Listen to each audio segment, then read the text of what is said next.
Hi everyone, this is Marissa from Transition US. Welcome, I'm glad we're all here. This is the session 2 of the Transition Streets cohort, which is on sharing transition streets with your community. And earlier this month we held the first session of the Transition Streets cohort, which was an introduction to and an overview of the Transition Streets project. So this time we're going to be going a bit deeper and exploring how to share transition streets with your neighbors, with your community, and with the local media. We'll be hearing from 2 and possibly 3 participants from the Transition Streets pilot earlier this year who had a lot of success engaging their neighbors and community and even the media. So we're going to hear from Linda Curry of Transition Berkeley and Jamie Edmonds of Transition San Diego. They're going to share what's worked for them, and then we'll have plenty of time for Q&A. So I'd like to start with just doing a brief check-in. This call is going to be recorded, and then it will be shared. The recording will be shared for folks who couldn't join us today. We're going to have a pretty intimate group today, but that will be nice for Q&A.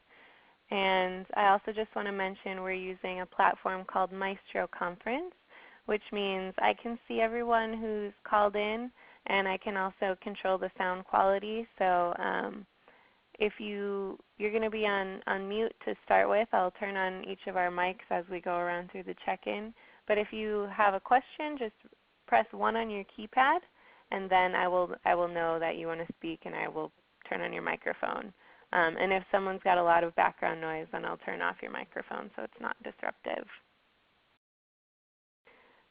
Wonderful. So let's do, for the check-in, name, where you're calling from, and what you hope to get out of today's call. And how about we start with ZZ Vlan. Hi there. I'm calling from Maine. We're based in Norway with the Center for an Ecology-Based Economy. We're trying to get transition going again, but it feels like we're dragging our heels, and everybody's pretty busy. So I guess what I'm hoping to get out of today is figuring out how to do this easily, efficiently, and with the most effect. Great. Well, I think you're in the right place. And if there's anything you don't get out of today's call, I think Linda and Jamie will be great resources for you. They have a lot of good insight. Yeah. Dolores? Yes, I'm from Missoula, Montana, Dolores Anderson, and I am with the Steering Committee of Transitions Missoula. And I'm new to the committee, so I was not involved in their the thing that you did before with them where they were test piloting it. Mm-hmm. So I'm hoping to learn all I can about how to get it going. And I have people in my neighborhood that are interested in starting a Transition Streets group, so I'd like to get as much information as I can to help get that going too. Okay, great. Claudia? Claudia, did you say? Yes. Yeah, hi, this is Claudia Brown. I'm also from Transition Missoula, Montana, and I was part of our pilot group in the winter and spring. And I am looking forward to actually getting some starting dates for, we've got several potential streets groups that have indicated a willingness and people to lead them. That's great. Very exciting. Cool. Okay, over to Tabitha. Yes, hi, this is Tabitha Green. I'm calling from Decorah, Iowa, which is in the northeast corner of Iowa, the non-flat part. I'm hoping to get a Transition Streets group going next month, hopefully in October. And so I'm just interested to learn about what's worked and what hasn't worked as far as getting people to join in. Wonderful. Great. Glad you're holding it down in Iowa. Christina Zill. Hi, this is Christina from Transition Catskills, and we are interested in getting transition streets going, and we just want to find out what works so it can be successful. Great. Okay, over to John Duval. And John, I saw you also had your hand up. Oh, I was just combing my hair. Okay. Can you hear me, Melissa? Great, yes. Yeah, this is John Duvall. I'm part of the core team of Sustainable, or rather Transition Santa Rosa, your neighbor in California. You know, I'd say some of the things we're struggling with, we got off to a pretty good start the first couple of years, and then we bogged down. Basically the same problem so many people have, that everybody's too busy to put substantial time in. So we need to expand our base. We need more people to be part of our core team, and I'm hoping that Transition Streets will afford an opportunity to do that. And also, I'm particularly interested in being a communications professor about the aspect that the media can play in getting out the word. Right. Okay, thank you. And over to Beth Gurney. Hi, I'm Beth Gurney. I live in Santa Rosa also, John, so hello, California. And I am on the board presently, a pretty recent member this summer to the board of Transition US. So that's one role. And I'm also living in a neighborhood that I would really like to bring Transition Streets to. So I guess I'm here for two reasons. One is just as a board member to kind of get my fingers into what's actually happening out here in the world, and also for my own neighborhood and community to be able to bring some of this stuff, some of this great stuff out into the world. Awesome. Thank you. I'm so glad you're here with us today. We were just joined also by Serena Sullivan. Serena, if you just want to give us where you're calling from and what you're hoping to get out of today's call. Hi, I'm calling from Bisbee, Arizona, and I honestly don't know exactly what I'm going to get out of this call or what I'm hoping to get. I wanted to just chime in and see what the conversation is about and see if there's anything I can gain from it, any ideas that I can bring to my town. Okay, great. And one more, Tom Cockley. You could give us where you're calling from and what you're hoping to get out of today's call. Yes, I'm calling from Doylestown, Pennsylvania. We're just getting Transition Town started here in Doylestown. We've been working on it for about 5 or 6 months. And I guess what I'm looking after for today's call is some guidance and direction and ideas, primarily ideas of how we can attract the masses, I guess would be a good way of stating it, and get more people involved. Great. All right. So with that, I'd like to turn it over, I think, first to Linda, and maybe, Linda, you and Jamie can each introduce yourselves a bit. And if you could share with us for about 10 minutes to start with, and then we can do more during the Q&A. But what was your experience inviting your neighbors to participate in Transition Streets? What worked well? Whatever lessons you have to share that you think are most relevant, particularly based on what people have expressed that they're interested in. And then after you, Linda, we'll turn it over to Jamie. Oh, great. Thanks, Marissa. Yeah, I'm Linda Curry, and I live in Berkeley, and I'm part of the Transition Berkeley group that's been in existence for about 4 years. And I did a pilot in my neighborhood last February through, I guess we ended in April, with 11 people, and that was represented 7 households. So my intent was to I have done a lot of organizing and group work around something called the low-carbon diet, which was developed by David Gershon. is still around and still a great program. But when I was doing that work, it was kind of spread out. Like I did it, at some churches, and they were church members, but they didn't necessarily live next to each other or close to each other. So I was excited about doing this Transition Streets program in my actual neighborhood with people that live close to me and with people that I didn't necessarily know everyone that well.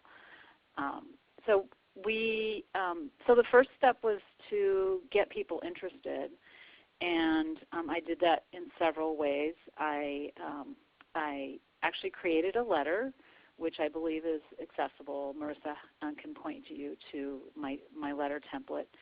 And I went door to door with the letter, and I tried to talk to people directly, but if they weren't home, I just left it with my information and my phone number and my email, saying what the program was briefly and when I wanted to get together for a first meeting.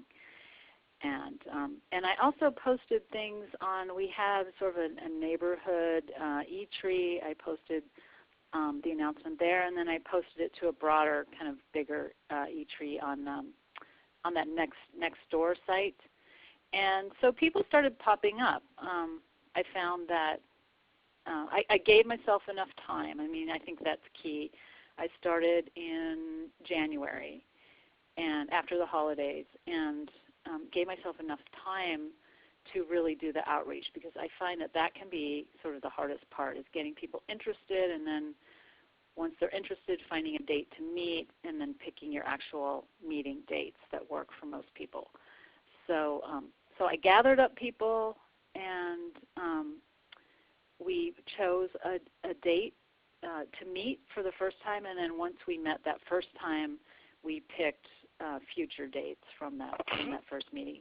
And it was a great way to sort of screen people too, because some people were just interested in hearing about it, and they kind of realized, oh, I don't really have the time right now to do this this program. I might want to do it at a later date. So it was kind of like, well, they could sort of check it out and see what it was about, and then we went down from a bigger group of maybe like 15 or 16 down to 11 core people. Marissa, do you want me to talk about anything more at this time? What other things should I talk about? What worked in terms of like our actual meetings, or how about we hold off and see in the Q&A if people want to hear more specifically about that, because I know we talked about it a bit on the last call in terms of what worked at the meetings. And unless there's anything else you really want to share right now, because we do have more time right now. I think I'll share a couple tips. Okay, go for it. From the meeting. So, like anything you want to do, like there really has to be someone who's really taking ownership of the process and of the program.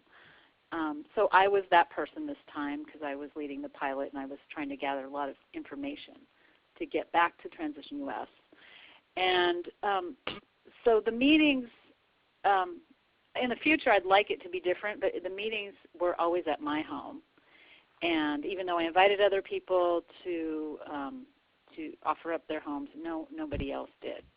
And at first, when we first met, things were a little awkward because we didn't all know each other, and we weren't sure. People weren't sure what this really was all about. But I found over time, after having refreshments, having some social time in the beginning of each meeting, like 15 minutes even to a half an hour before the meeting would start, that time really helped people warm up to each other and become more comfortable. I started out being the main facilitator of each meeting, and I would write things on like flip charts, kind of like each chapter heading and the sub chapters within that heading, just so we could sort of direct ourselves in terms of what we needed to do. And but then what I tried to do was gauge what people were interested in. And for example, like in the transportation chapter, there were a number of topics to talk about, like one topic was walk this way, biking, taking buses and trains, try car sharing, carpooling. And so what I did was I asked people if they could pick one of the topics for the next meeting, read up on it online, and from their own personal experience, share with us at the next meeting. And I found that people got really excited about doing that. Like they really took it on in a big way. And when they came back the next week, they were just so excited to share some of the things that they might not have known about that particular chapter, but also usually it was like something they were personally interested in, like the person who chose the biking topic. He not only shared a lot of the advantages of biking as a form of transportation, but he told us where the best bike shops were and the free bike repair workshops and discounts and the tools that he has and help that he could provide us in terms of our own biking interests. So, so I think that's kind of a nice model, is to let people share what they're excited about. And I think of what else really worked. Oh, well, not everyone's going to come to every meeting. I mean, that's just life. And as the leader of the organizer of the group, to not let that get in the way. I mean, that's life. And sometimes people can't come, but that doesn't mean that they can't be working on things in between. And so what I always try to do was, in between our meetings, I would send out sort of a reminder of this is what we're working on. These are some of the things that we did at the last meeting, or some of the actions people are working on. And here's what we're working on we'll be doing at the next meeting. So you can keep people engaged in between, and also sending out reminders. People do forget. It's surprising, even if something's every week. We met every week. People will forget, and so sending the reminder, and then also even a phone call, or if you see someone in the street, just remind them that, oh yeah, don't forget we're meeting, and to be as personal as you can, I think, is probably the most effective. Like seeing people firsthand, giving a phone call if you have time to do that, and sending emails is all helpful in terms of keeping people engaged in the process. Like I said, we did meet weekly, and part of that reason for that was because we were doing a pilot, and we wanted to get the feedback back to Transition US in a timely way. And I would recommend that that's a little bit fast of a pace for this program. There's a lot to cover, and not that you have to cover everything. I think that's the other thing I would say, is not to cover everything, but I would recommend maybe spacing those meetings out to every other week, maybe doing it twice a month. That gives people a little bit more time to actually do some of the actions or figure out what they want to do. Is that good for now, Marissa? I want to make sure I give Jamie a chance to share some of his recommendations.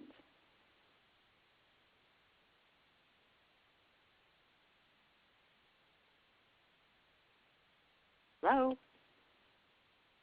Am I not on the call? Oh, dear. Oh, Can I'm sorry. people hear me? I think I was on mute. Apologies for that. Oh, okay. Yeah, I want to make sure Jamie has a chance, unless there's other things that you'd like me to share at this time. Why don't we take a couple minutes to see if anyone has immediate questions, and then we'll turn it over to Jamie. So if anyone has a question for Linda that they don't want to forget, you can hit 1 on your keypad.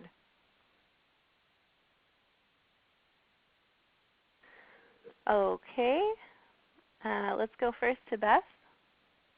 Yeah, Linda, I just wanted to know, you said it took a while to kind of, from when you left the letter or made that first contact to when you actually had the meeting. How much time did you leave to do that sort of outreach, and was that enough?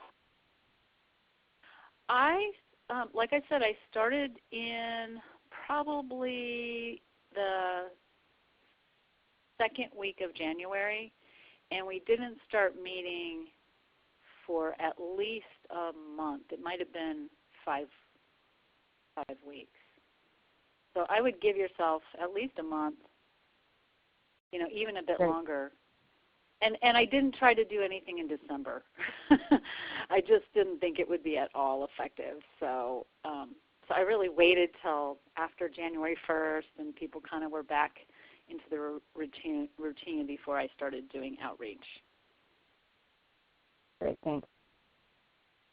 Great. And now Christina?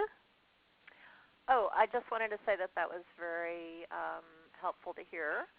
And I was kind of wondering, I noticed Linda's in Berkeley, so it'll be interesting to hear from others because I'm in a really cold area, but I'm also thinking of starting in January. And I wonder if anyone else, as we go along, can chime in and say whether people are willing to turn out when it's really, really cold. And that's all I wanted to say. That's a good question. Maybe Claudia can chime in on that. Yes, we are in a cold country in Montana, and we started end of January, and actually the climate's getting a little warmer, so we didn't see climate as an issue or an obstacle. And we did go to each other's houses, and that was a wonderful thing to do. So, I would have, in Montana, I don't have any problem with starting in the winter. You can always adjust times if there's a storm, but that didn't happen for us. So, does that answer your question? Yeah. We're actually not having warmer winters. We're having colder winters. And so I'm just kind of curious. I mean, it'll be interesting to see if people want to turn out. Yeah, definitely. Maybe I mean, of course you can do whatever works. I'm just noticing like how much activity is happening in the fall, and and then once that occurs, then there's a lot of things happening in December, and then again in the spring it gets really active, and in summer people tend to just not want to commit. They're traveling or on vacation or wanting to take it a little more easy. So winter time is a time, it was dark when we would meet. So that I think sometimes people come home from work. Most of the people in my group work, and they come home from work, and I think sometimes it'd feel a little tired sometimes. But once we started our discussions and it became more of a social thing, I think people really started to look forward to having that group meet then. Great. As a Wisconsinite, I could see the benefit of having a nice, cozy evening group to participate in on the cold winter nights. Okay. All right, Jamie. Now let's hand it over to you. If you could introduce yourself a bit and share your experience for about 10 minutes, and then we'll have some more questions. Great. Thank you, Marissa. And Linda, hi to everybody. I have to second everything that Linda said. Our experiences are fairly parallel. I'm with Transition San Diego, which sounds a lot more lofty than it really is. We do not have an official transition initiative down here. I heard about Transition Streets through the website and managed to finagle a spot right before the deadline by beating the bushes around me locally and scaring up enough people to do the pilot here. We also started in January. I pass out the neighborhood community newsletters for my immediate block. I live near San Diego State University, and we have various community neighborhoods that have a neighborhood association, and they have meetings once a month, and they have a newsletter. When I passed out the newsletters to my block, I made a little letter kind of similar to what Linda described, and inserted it in the newsletter. I didn't go door to door. I just went on the assumption that everybody read that thing that I passed out every month. Did not get a single response. So definitely going door to door in person would probably be a lot more efficient.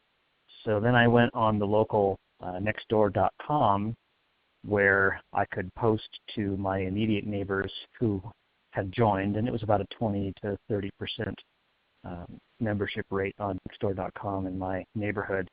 But it would also allow me to post to adjoining neighborhoods.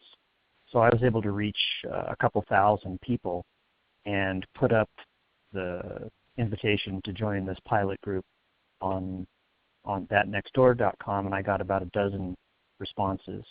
And that whittled down to about 7 people that actually committed to participating. We also met in my house, but almost everybody in the group except one managed to host one of the evenings. And one actually hosted a follow-up party afterwards because of some of the media attention. You know, they wanted to do like a staged meeting. So one of the other participants who felt better about sharing their house after the fact hosted a media, kind of a staged Transition Streets meeting at their home. Got very lucky, had a wonderful group. We all were not immediate neighbors, but we all lived within, a mile or two of each other because of how the Nextdoor.com worked. And if you don't have Nextdoor.com in your area, there may be other similar sites, or maybe a local Facebook group. I also went to city council meetings.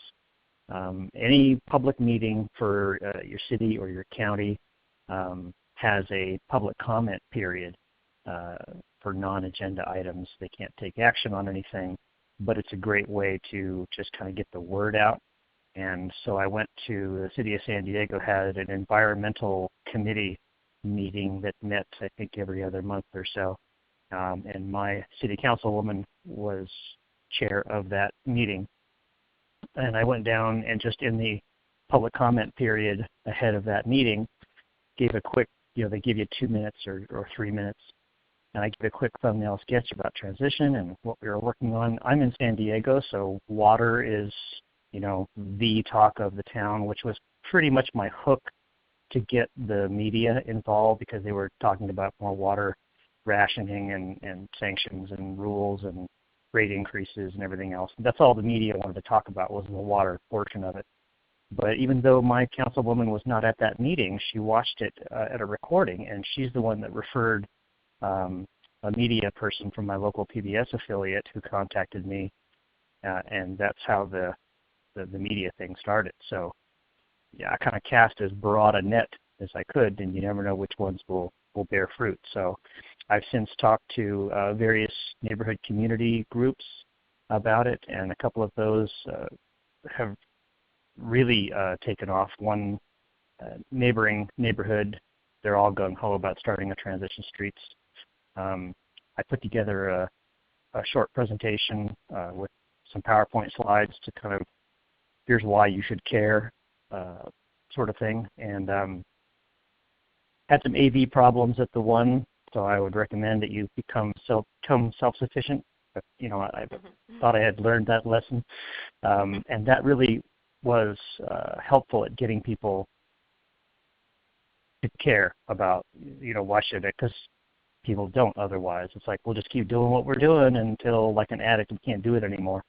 So that's been very helpful. Also reaching out to other environmental and climate action groups, 350.org, college groups. Most colleges, universities have some kind of sustainability or environmental groups. It's hard reaching the demographic between like 25 and 60 because they're all too darn busy.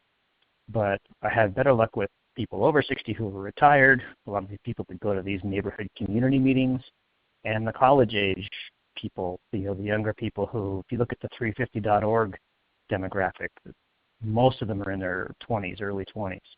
And very active, very passionate. I'm trying to hopefully get enough people together to put a board together to look at actually forming an official transition initiative here. But I've also spoken to church groups, which has been helpful. And there are also political groups that have an environmental bent to them, like we have a San Diego County Environmental Democrats group that focuses on, I mean, they're a Democratic Party thing, but they focus on environmental issues. I've got an invitation to speak to their group at the next meeting. Some church groups that have sustainability or environmental groups, speaking to one next month. And I've also been doing stuff on the beach here in San Diego. I've been inspired by some other people who draw labyrinths on the sand, and as a way of like making a public space into a kind of a sacred space, ritual space. And I've designed a particular pattern, an original pattern that I'm calling the Transition Labyrinth. And I draw that on the beach, and it's always kind of a conversation starter. And I put the transitionsd.org, which is the URL for our website. And it stays up for a few hours before the tide comes back in and washes it away. But I've had a number of conversations with people who are curious enough to what the heck am I doing over there to come over and ask questions. And not everybody's local, but it's also getting the word out about, you know, why we need to think about stuff like this, what you can do, where to go, here's some more information. You know, hand them a card with the website address and stuff on it, so it's something they've got in their hand that they can take home and look up. And I've had a number of follow-up emails from people that I've met on the beach, you know, kind of like doing a table in an event or something. And that's been surprisingly helpful. And actually I was mentioning to Marissa and Linda that I'm actually meeting with a film crew from the UK who is doing a documentary on transition towns and transition streets along the west coast of the U.S. They started up in British Columbia and they're working their way down to San Diego. And because of the full moon, we have a nice high and low tide, so we're going to do some filming on the beach in Coronado with the Hotel del Coronado in the background and get some good publicity, some nice visuals for that. I am so appreciative of the diversity of outreach methods that you've been using, and it's really inspiring to hear them all. We have just a couple minutes. Could you talk a bit more about the media outreach and what, I guess, how the media cascade happened?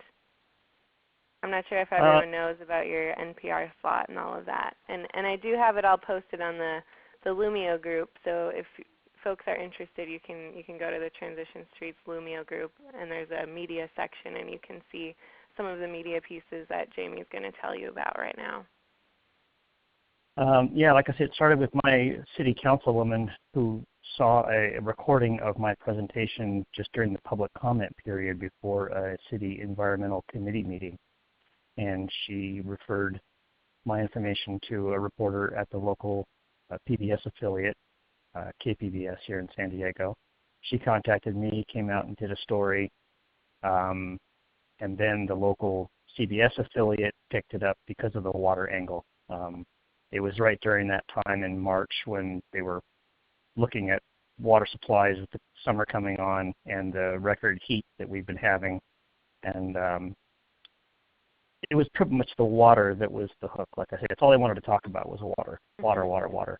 Mm-hmm. And when the national NPR program Here and Now, the studios for KPBS, my local affiliate, are here at San Diego State, which is a mile away.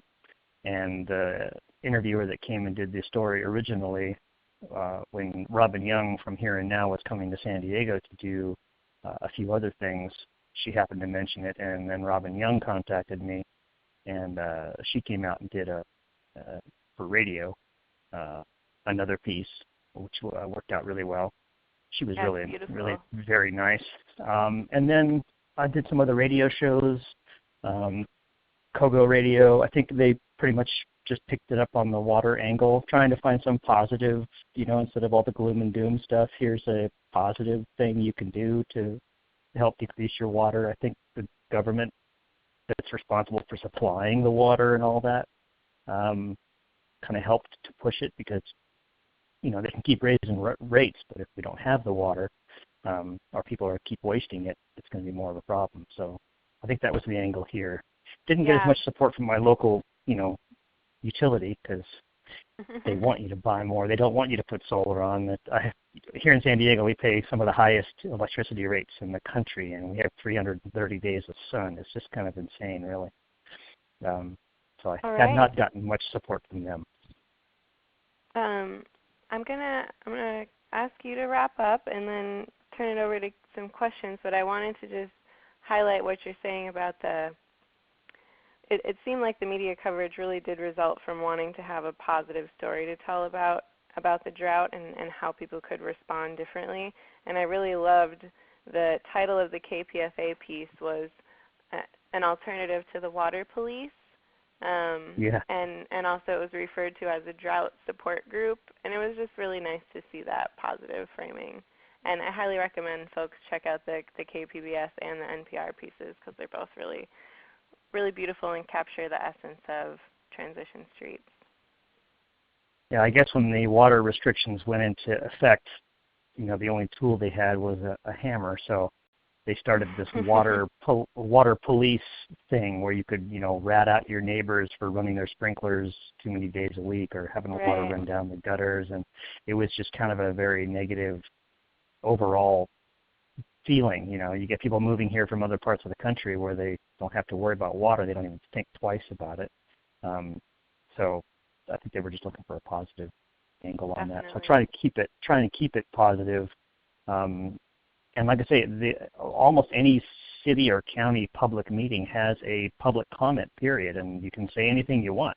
They only give you 2 minutes, sometimes 3. But you never know how that'll turn out. I had somebody that also watched a recording of my meeting to this environmental committee thing who was a retired lawyer, contacted me and said, I heard you mentioned you were going to try and form a 501c3. I'd be happy to help you with that pro bono. Wonderful. So you throw it out there as far and as wide as possible. You'd never know which of these seeds will end up bearing fruit. Okay, I'm going to now open it up to questions.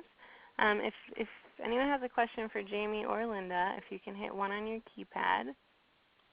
And then I also wanted to mention, Claudia, since we have you on the line, maybe after we take a question or two, if you want to share anything that you think would be useful for folks to know based on your experience in the pilot, particularly with engaging neighbors. So I'm going to give you a minute to think about it.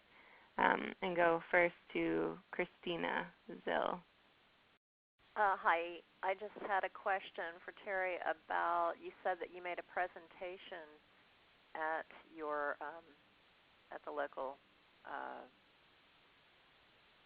I guess it was a city council meeting, and I was just wondering what your presentation consisted of. That's for Jamie, I think. Oh, Jamie. Oh, sorry. Yeah, it was only 2 minutes, so it wasn't very much time to go into a lot of detail. It was pretty much who I am, where I lived. There's this program called Transition Streets. It's a neighbor-to-neighbor program, adapting a very successful program from the United Kingdom. We're bringing to San Diego. It helps people save money and build community. Looks at these 5 areas, energy, water, transportation, food, waste. What do you need to have a good quality of life? How sustainable is it? How resilient is it to price shocks based on fossil fuel prices and all of this kind of stuff? And it's a free program with a free workbook, and you get together with a handful of your neighbors and you help each other work through this resource book that's full of information and resources. Talk about the no-cost awareness things are the bulk of it. Then the low-cost things that usually can give you a very good return on your investment, and then also what you need to pencil out. Where does it pay to do something more expensive, like solar or rainwater or gray water or things like that? And that was basically it, and my contact information. I had a website that I could reference and my email. and it felt like it went by in a flash. That it was just kind of real skeleton overview, important points, selling the Transition Streets program as a way to save money, that it's free, that it's helping us deal with our water issues and prices of, living in a home here in San Diego, and building community and getting to know your neighbors, and kind of that was the angle. I don't know if you can still hear me. Can you? Yes. Yes. Oh, good. I was wondering, were there people in the audience that you had planned? Do people show up for your city council meetings? Because we never have anybody show up for ours unless they have a specific issue. But were you just trying to talk to the city council members because you thought they might promote it, or you didn't know about this recording and how it might be spread around, right? No, I really didn't. And you're right, nobody shows up to these things. The only people in the audience were other people who were there to present something. Like there was a project that we're doing with one of our reservoirs to build another reservoir and pump water uphill using solar power during the day, so we can then let it drain back downhill through a hydro generator to take care of that the big swing that happens after the sun goes down, because everybody gets home and they turn on the stove and the TV and the internet and everything else, but the sun's down. So we have a lot of solar producers now. So actually I got some good contacts from them and also from the water department who wanted to learn more about the water part of it. So I had no idea what to expect, and I wasn't planning on reaching any of the general public. I was just throwing it out there, and it turned into the whole media connection, which was unforeseen. But as much of an introvert as I would be normally, I'm real passionate about this, so I kind of forced myself to just go out and talk to anybody and everybody that would give me a podium. Mm-hmm. And like I say, it's kind of the buckshot approach. One of those shots is going to hit something. I'm really impressed with all the work you've done. Yeah, I know. It's awesome. I just want to get a couple more questions in. Thank you, Jamie. Let's go to Tabitha. Yeah, so I work at Luther College, and we have a Center for Sustainable Communities here. And I guess my question is, I am intending to start this first group with people in like a neighborhood, but I could also see how we could possibly do like a staff or faculty and staff group here on campus with Transition Streets that hopefully would then lead to those participants wanting to bring it to their own neighborhoods. Is that something that would be like acceptable, even though people don't necessarily live on the same street, but it's a group of people that have a community here at the college? I'll chime in quick. Kind of a general question. Sure. And then Linda or Jamie, if you want to respond. But yes, I think that's totally fine. And that's happened in a number of different transition groups during the pilot, where they started by doing the pilot with members of their existing transition group who might not live in the same area, and then once they all got familiar with and excited about the program, a lot of them wanted to start transition groups in their own communities or their own neighborhoods. Okay, cool. Yeah. Linda or Jamie, do you have anything to add to that? Yeah. So when I did the pilot in my neighborhood, actually 2 of the people in that group are part of my transition, or part of our Transition Berkeley group. And so I think what we're going to try to do this winter is we have about a team of about 10 people on our Transition Berkeley steering committee, and we all live in different parts of Berkeley. Berkeley is a town of about 110,000 people. So since all of us live in kind of different parts of town, each of those, or many of us, are going to try to try to start a group in our own neighborhood this winter. So, and also I have someone who just called me recently from a local church, and I'm going to be supporting him to start a group with his church members. So yeah, I think that's however it works, inside out, outside in. You know, it's there's lots of ways that it can work. But I think the piece that's different that I really like, that's different from the low-carbon diet. The low-carbon diet did not stress so much that you be neighbors, but when I think about some of the disasters and some of the things that are kind of looming and have happened, you know, around the country, are you going to be able to really rely on someone who's 2 miles away or 1 mile away? I think there's a real call for knowing people, you know, people elderly, for example, or people right in your neighborhood where you can connect and you know each other well and you know the resources that you can be for each other and the support that you can provide for each other. So across town is good, local is good. I think it all needs to happen. The neighbors are definitely part of the charm of the magic of Transition Street. Okay, we have another question from John Duvall. Hi, I have a comment and a question. I want to second what I think it was Jamie who brought up the nextdoor.com organization. I'm part of a local organization where I live that just covers about maybe a square mile of territory, and we have a couple of dozen people on that board. But the great thing about Nextdoor is you can kind of create a sort of transition street network without anybody even knowing it. I mean, you can get on there and ask, you know, who's got solar panels, or who has a backyard garden, or who has a bike and can recommend a bike shop, or who has ways of saving water. You can get on and discuss all these things with your neighbors, and they don't even know you're part of some transition street group. They just know you're asking relevant questions about their environmental behavior and so on. So, and you can use it to call meetings if you want to actually get a meeting format going. You can do that. A lot of Bernie Sanders people here locally and a few Donald Trump people have been organizing meetings. And it's not a place. Nextdoor isn't a place to blog about issues, you know, to get into arguments and stuff. It's just an informational blog, but you can use it to announce. I probably shouldn't call it a blog, but it's a network, and you can use it to you know, just tell people what's going on. The one question I have, Marissa, you mentioned something about Transition Street's Lumio group. Yes. And I want to know what that is. I didn't see anything about that on your website, so maybe I'm just missing it. But what's the story there? Sure.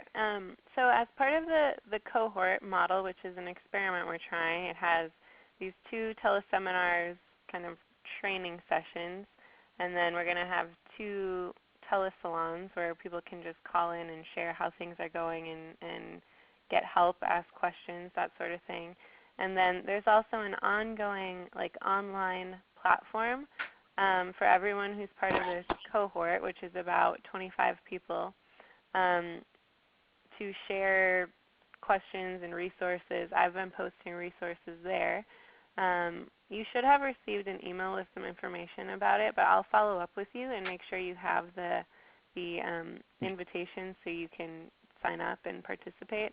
But it's called Lumio, lumio.org. It's a free program that we used during the pilot, and it worked pretty well. So the conversation can continue outside of these calls. And there's people who did the pilot, as well as people in the cohort, and myself and Caroline, so we can all help answer questions.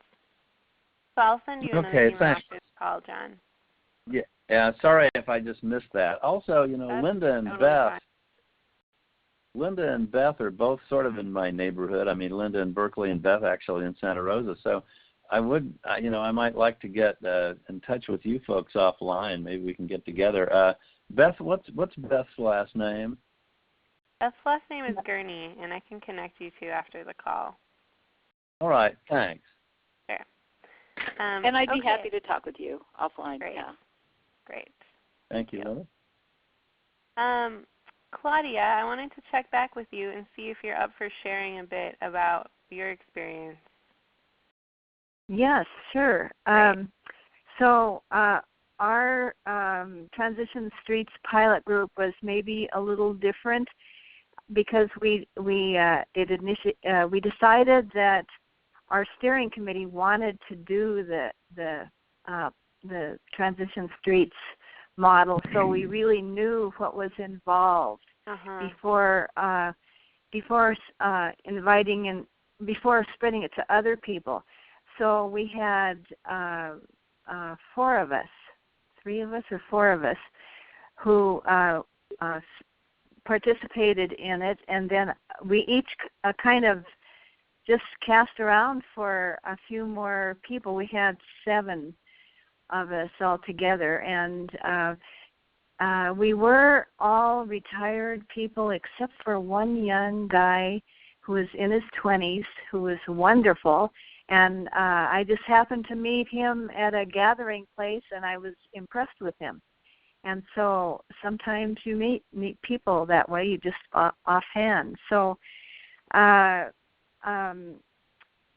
let's see, we met at each other's homes, and we did meet during the day, and it was neat because we could see what each other had done in terms of, at first already, things like solar panels, and one fellow in our transition group was a retired architect, so he had done a lot. But I did want to mention that especially now in this phone call, I'm feeling really good about what we're doing in terms of this next round of Transition Streets groups. We had a meeting, we called it our Transition Streets launch, and there were only about 15 people there. We thought we might have a lot more, but as it turned out, we have 1, 2, 3, 4. We've got 4 Transition Streets groups that will start, and then we've got about 2 or 3 more that are intending, that have just signaled their intention. So I just felt really good that all that happened as a result of our Transition Streets launch meeting. And I also could mention that we are in conversation also with Transition Bozeman. And another hook that I think that is a good one is emergency preparedness. People seem to be really interested in that. So I think we might add in some, maybe it'll end up being a handout, but also directions on making an emergency preparedness kit. So I think we'll add that into our streets groups. Very cool. Are there? Yeah. Yeah, if anyone has a question for Claudia, you can hit 1 on your keypad.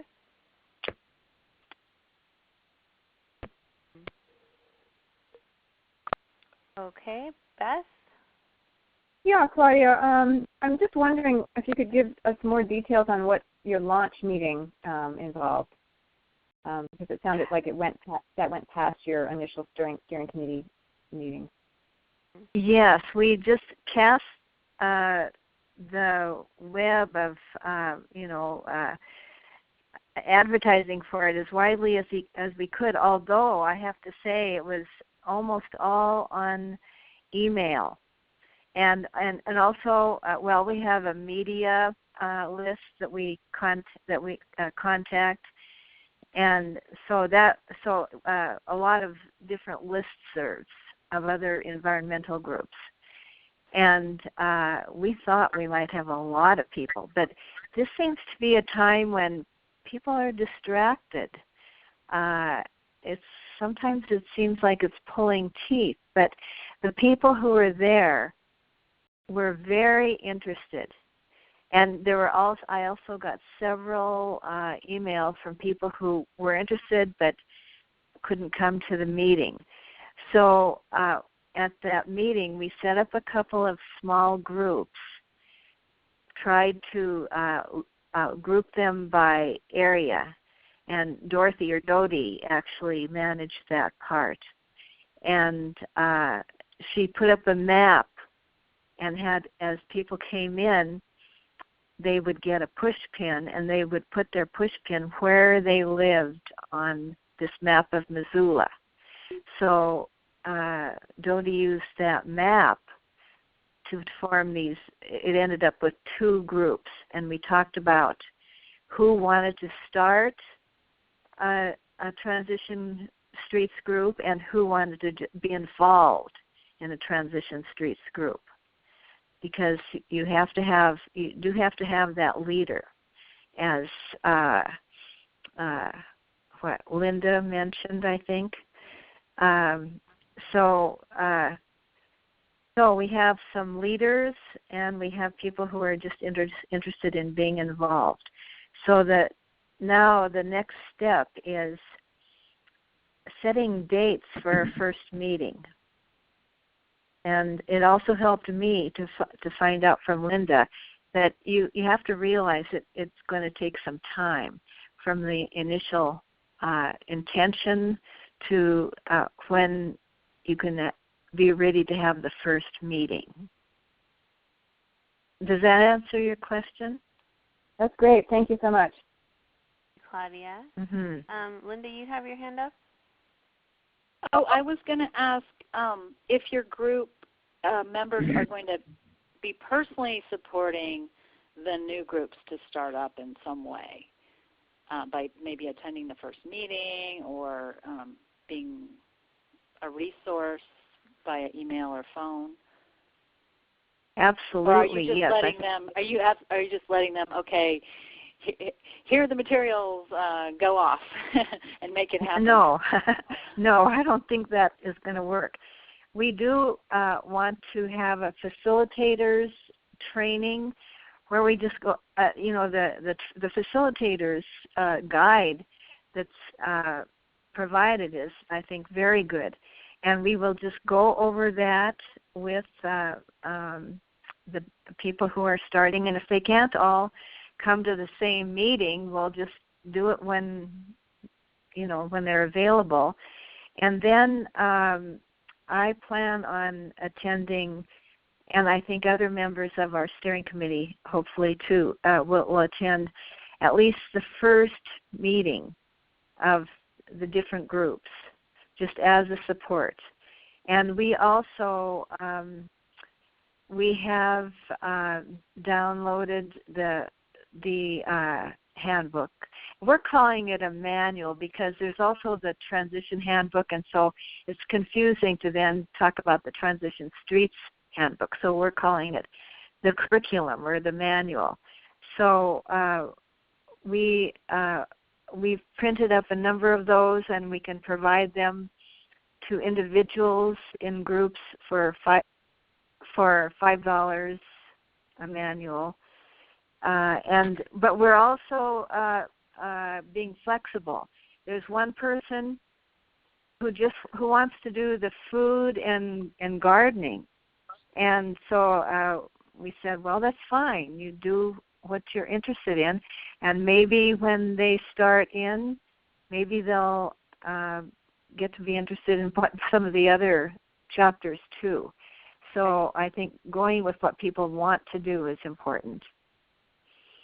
I think that's a good. Absolutely. I wanted to just highlight too what you were saying about the emergency preparedness. So after our group finished our meetings, we talked about next steps, and we're in the process of setting a date to meet about emergency preparedness, and which happens to be in Berkeley right now. It's Emergency Preparedness Month.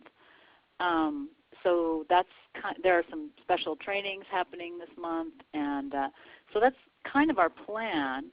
And then as an aside, a couple members of our Transition Berkeley Steering Committee have been meeting every now and then with our Emergency Preparedness Coordinator for the city, and he's really interested in finding a way to tie the two programs together, because we already have a network of neighborhoods that are organized around emergency preparedness but haven't done the Transition Streets program, and the other way around too. There are neighborhoods that need to be organized that haven't done anything.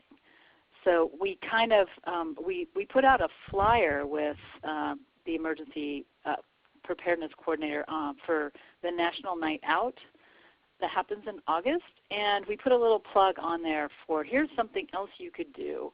You could be part of the or do a Transition Streets program in your neighborhood, and I've gotten some response from that. So that was just kind of a teaser. But we're going to go ahead and be meeting more with this coordinator person and see if we can really push this out further into our city. Yeah, that's very exciting, and I think a common theme. I know a few different Transition Streets groups are interested in that. So hopefully we can help share resources on how to integrate emergency preparedness. With that, I would like to just start wrapping up because we're already at the top of the hour. But if folks still have questions that weren't answered, I know there are still a few hands up. Maybe you can stay on the line. I can stay on and talk with you, and perhaps Linda and Jamie can stay for a bit as well. I wanted to say thank you all for participating, for being brave to try implementing Transition Streets in your neighborhood. It's really exciting and possibly revolutionary, I think. And I'm also very grateful to Linda and Jamie for joining us today and sharing your experience and all of your great knowledge. And I know you're willing to connect more with people if they have more specific questions for you. And also thanks, Claudia, for chiming in and adding some of your experience too. I see we have one hand that just came up, so I'll go to Serena really briefly, and then I'd like to do a closing round to kind of check out and hear everyone's voice again. Serena, did you have something you want to add quickly? Well, it was in regards to the transition handbook. I was trying to purchase one online, and it was like $23, and it's just an ebook. So is there an actual paper copy that you can get without just downloading it and printing it off? Can you get like a hardcover or? No, you do have to download it and print it, but I can talk to you about it more after this call if you like. Yeah, sure. Thank you. Oh, sure. Yeah. Well, one other thing I'll just add, listening to everyone's comments about what they've done and stuff. I've worked in groups like this. It's not exactly transition towns, but pretty much the same sort of thing, trying to get the community to get on a sustainable path. And we do well for a while, and then after some time it's like, after a year goes by or something, people seem to lose their momentum and stop showing up, and the whole thing tends to fall apart. And then something new pops up. So I'd like to figure out a way for continuity to continue and keep people motivated. And yeah, so I was wondering if anybody had any input for that. That is a big discussion. But I mean, and it's an ongoing conversation in transition in all of our movements, I think. And there are probably a lot of opportunities to talk about it. So let's follow up about that outside of this call as well, just because I want to respect everyone's time and wrap up. But so can we do a closing round, just sharing how you're feeling about bringing Transition Streets to your community after this call, and hopefully like one sentence. So let's start with Christina. Well, I think that it was very interesting to hear all this, especially I appreciated hearing everything that Jamie has done, because I think that trying to get people to show up is the biggest challenge. Trying to get people excited about something, and just having worked with that this summer, it's really just great to hear all the, just to have reinforced the idea that you just do kind of a scatter shot and just see what happens. I think that was just great to hear. Great. Thank you. Okay, John? I think that we have to remember that things like leadership and networking are habits. They're not something we do for a little while and then let go of. I think this is a little bit of a response to the previous question. I just recently became the head of my university's sustainability report for the year. And I'm a natural introvert. Nothing makes me happier than lying in bed reading books and things. But I'm finding that when I really commit to this and say, okay, I'm going to be networking and leadership and seeing myself as a leader every day, it really does impact my performance. And so I encourage, that's sort of my inspirational goodbye to everybody, that, think of yourself as a leader and make networking a daily habit. I like that. Thank you. Beth? Yeah, I just really appreciate all the great tips and insights that you've shared. It's really helped me, get my brain kind of wrapped around what this involves and some great ways to approach it. So thank you very much. It was really useful. Wonderful. I'm very glad to hear that. Zizi?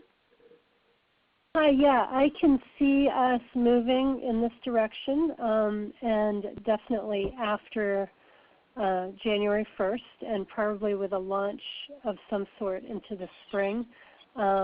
We have to start gearing up for it and getting it moving, but I'd also like to integrate it into everything else that we're doing. So I think that is the nut that I need to crack before actually looking at a launch. Yeah, that makes a lot of sense. Thank you. Tom? I'm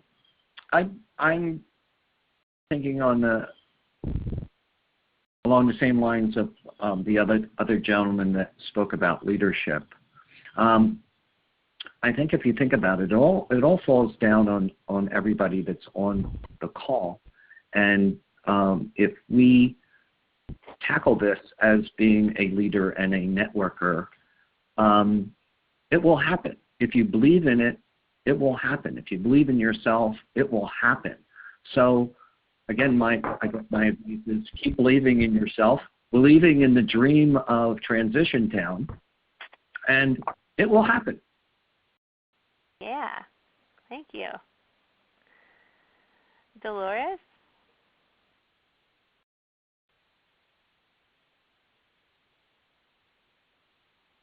Dolores, do you want to sign off with a sentence about how you're feeling after this call? Okay, I'm feeling inspired. I think I got a lot of good ideas out of it, and also some inspiration as to how to reach out even further than we already have. And I'm looking forward to success and really seeing this grow in the community here. Great, thank you. Claudia? I really appreciate the sense of community that I get from these calls, how we all are dealing with similar issues, and I feel a need for that sense of community, and here it is. Thank you very much. I am so glad to hear you say that. Serena? Oh, hi. I guess I also feel inspired and happy to know that other people are working on the same things, and it seems like it doesn't get us anywhere, but it's good to stay positive, and in time, even in a year's time, you could see the change that does occur, although it's hard to see it as you're going through. But even just in the last 5 years, getting the word out about sustainability, now it's becoming, a lot more understood, whereas 5 years ago people just didn't want to listen or didn't care, and they're starting to recognize the importance and how it actually does fall into all realms of social, economic, and environment. It's not just about the environment, but so anyway, I feel like there's a lot more understanding happening, and it's good to have a community to base it off of. This is my first call, and I look forward to sharing and hearing more in the future. Great. Thank you for joining us. And I want to say a big thanks to Linda and Jamie and let them sign off, but also just wanted to mention the next telesalon is October 7th. So for folks who want to check in with each other again, October 7th, that's next week, Wednesday at 11 a.m. Pacific. And I'll send an email with all this information. Okay, Linda, over to you. Well, thank you, Marissa, for all the work you have done at Transition US just to make this possible. I'm imagining all of us like we're all connected and we're cross country, and yet you feel like you're in my office with me right now, and that's a really great feeling. I'm just, the thing about Transition Streets is it's very enticing to people, and even though we did this a while ago, I'm seeing the results in my own neighborhood, and it's really heartening. Like my neighbor behind me has been working for weeks and weeks now he's taken up all his grass and put in drought-tolerant native plants. He's sharing tomatoes with me over the fence. And, we didn't really know each other before the group, hardly at all. So, I'm seeing the results of it, and that everything that we do does matter. So whether you see yourself as a leader or not, I'm actually an introvert as well. Everything we do matters, and people notice. And sometimes you don't realize that they're noticing you. And so keep that in mind, but also being a leader doesn't mean doing it alone. And that as leaders, our job is to inspire other people to do what they're passionate about. And so I just encourage all of you and thank all of you for taking this on and being on the call. Thank you. Okay, Jamie, closing words? To do all of that again, I found that the way my group stayed engaged was to, even after the Transition Streets program was over, we did a couple of potlucks at various members' houses to try and make it more of a fun, social type thing. And I've also got some projects slated for the front of my yard. I have xeriscape right now, but I'm going to take it all out and put in a food forest and water it with my gray water and rainwater. And I'm making a conversation pit in the front yard with some benches out there. And do the little free library thing, if you're familiar with that concept, as just a way of kind of creating a space to have that conversation about, sustainability, and as another way to kind of reach out to people, something to think about. Thank you, Marissa, and everybody else for all your work. Yeah, it feels like we're in this together, and I really value that. So thanks, everyone, for joining us.